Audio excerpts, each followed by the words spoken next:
დღეს ფოთში ახალ რაიონში საქართველოს ყოფილი პირველი ლედი სანდრა როლოვსი დევნილებსა და ნაციონალური მოძრაობის მხარდამჭერებს შეხვდა.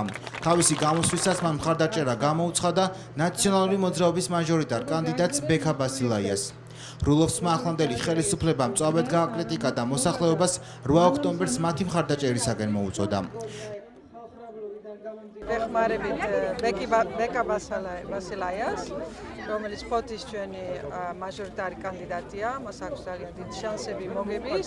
აქ ძალიან ბევრი ადამიანი მოდის ჩვენს ოფისში, მხარდაჭერას გვიცხადებს და ეს არ მიგვირს, იმიტომ რომ ბეკას აქვს ძალიან ასეთი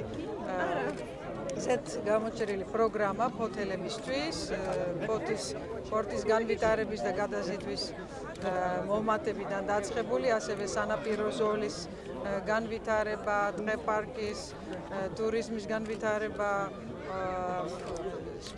სპორტშიც საფეხბურთო სტადიონიც რო დაამთავრონ და ასე შემდეგ. ასეთი კონკრეტული პროექტები აისახება მის პროგრამაში. ვფიქრობ, რომ ამ ქალბატონთან შეხვედრით მაყოფილი არა მხოლოდ ნაციონალური მოძრაობის მხარდამჭერები, არამედ ზოგადად მისი პოლიტიკაში შემოსვლით ქართული პოლიტიკური თამაშები, როგორც თქვენ, აი ქართული პოლიტიკური ბრძოლა უფრო სწორად ხდება უფრო სტაბილური, უფრო დაბალანსებული, იმიტომ რომ ქალბატონი სანდრა არის ადამიანი, რომელსაც შეუძლია აი რის მოყარედ ქცევა. დღესვე ერთიანი ნაციონალური მოძრაობის ფოთის მაჟორიტარი დეპუტატობის კანდიდატმა ბექა ბასილაიამ ფოთის პოლიციაში და პროკურატურაში სარჩელი შეიტანა.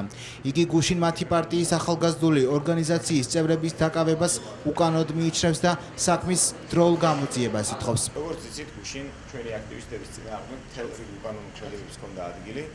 ნაცვლად იმისა, რომ ფოთის პოლიცია დაკავებული იყოს კრიმინალთან ბრძოლით, ნაცვლად იმისა, რომ ქალაქში გაუარესებული კრიმინალური ფონი პოლიციის მიერ იქნეს აღკვეთილი და ის დანაშაულებები, რაც ქალაქში ხდება, გამოძიებული, ამის სანაცვლოდ პოლიცია დასდევს ერთიანი ნაციონალური მოძრაობის აქტივისტებს, უპატიოსნეს ადამიანებს, ვინც მხარში მიდგას და საარჩევნო კამპანიის მიმდინარეობაში მეხმარება.